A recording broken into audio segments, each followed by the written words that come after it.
Hello guys, welcome back to my channel. I'm VJ and you are now watching another episode of my reaction for today. For today guys, I'm going to react on another interesting video, and this is called Why the World Thinks Every Filipino Can Sing, How Karaoke, Colonizers and TikTok Shaped It. Oh, may ano pa, na may mention pa yung TikTok. Anyways, that's from Future Folklore. And I'm gonna be watching it today, guys. Tingnan natin to. Let's watch this. You walk into a small karaoke bar in Manila, and the man behind the counter, who just handed you a bottle of Red Hose, suddenly belts out Whitney Houston like he's been training his whole life. No stage lights, no autotune, just raw, flawless talent. This isn't rare. From nurses in Dubai to fish that isn't really rare. in Palawan. From YouTube. Sa isang crowd na yan, di ba?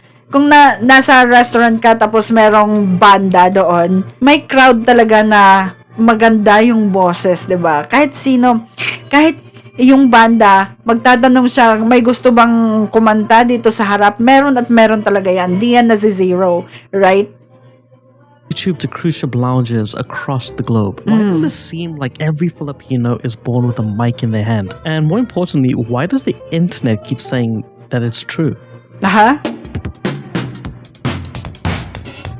In this episode of Future Folklore, we are diving into the strange but beautiful belief that Filipino people are natural-born singers. It sounds like a compliment, and it is in a way, but beliefs, even flattering ones, can become myth. And when they spread across TikTok, karaoke bars, and viral talent shows, they start to take on a life of their own. Today, we'll explore how this stereotype, this legend, came to be. We'll trace its roots through colonial history, family rituals, and the way music travels across island and oceans. We'll follow the rise of the karaoke machine, meet real voices behind viral fame, and we'll ask the question, what does it mean when the world believes a whole nation can sing like an angel? Is it praise, pressure, or something more powerful? To understand why so many Filipinos can sing, you have to understand the story of the Philippines. Music here isn't just art, it was really a form of survival. Centuries of colonization by the Spanish, then the USA, didn't just bring religion and politics, they brought instruments, hymns, choirs, marching bands. Spanish priests taught locals to sing in churches. The United States brought public schools and music class with them. Music wasn't just entertainment.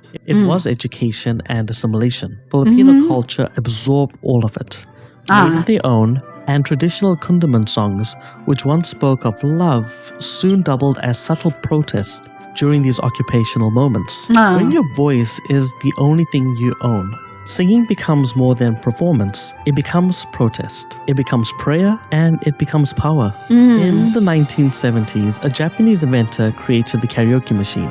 But in the Philippines, it became a little bit like the national sport. There's a joke that every Filipino home has. May mga nagsasabi na Pilipino daw ang nag-imbento ng karaoke. Hindi po totoo yan. Katulad na sinabi, isang Japanese ang nag-imbento niyan.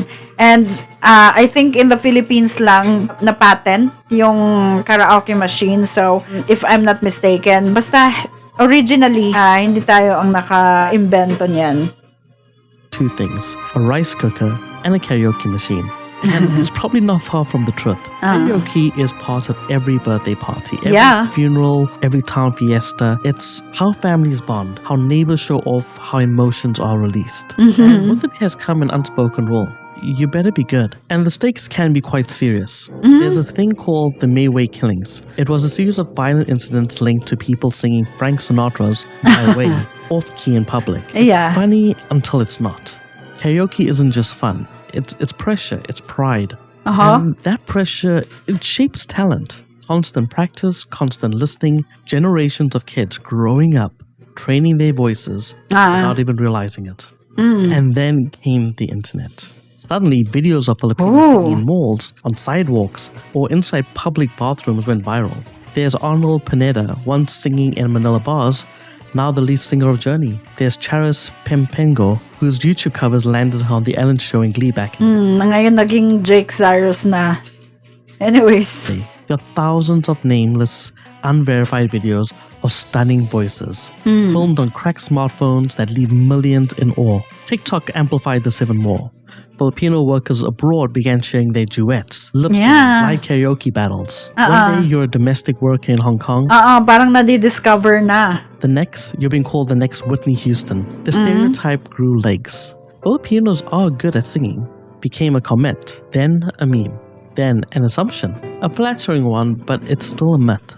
So what happens when people expect you to be good at something just because of where you're from? What happens when you don't have perfect pitch? When your voice cracks?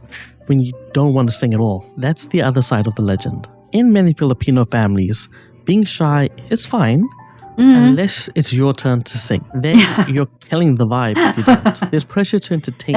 Totoo yan. Pakakantahin ka, sabihin mo, ayoko, nahihiya ako, ganon. Ini-insist talaga na pakakantahin ka. And then when you sing, doon na nawawala yung shyness mo. Lumalabas yung pagka-ano mo sa kantahan, pagka-power.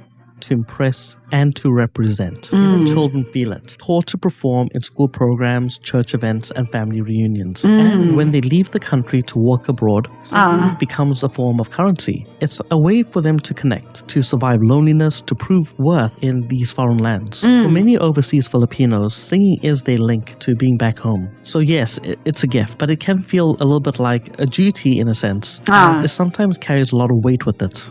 But despite this pressure, the truth is beautiful. Music is a thread in the Filipino soul. It lives in jeepneys where radio blasts original Filipino music. It lives in church choirs where voices harmonize after typhoons. It lives in long-distance calls from mothers to children, humming lullabies from across the ocean. Filipinos sing not because they're told to. They sing because it's how they remember, how they hope, how they stay human. In a world that demands silence so often, the Filipino voice insists on being heard. So, is it true?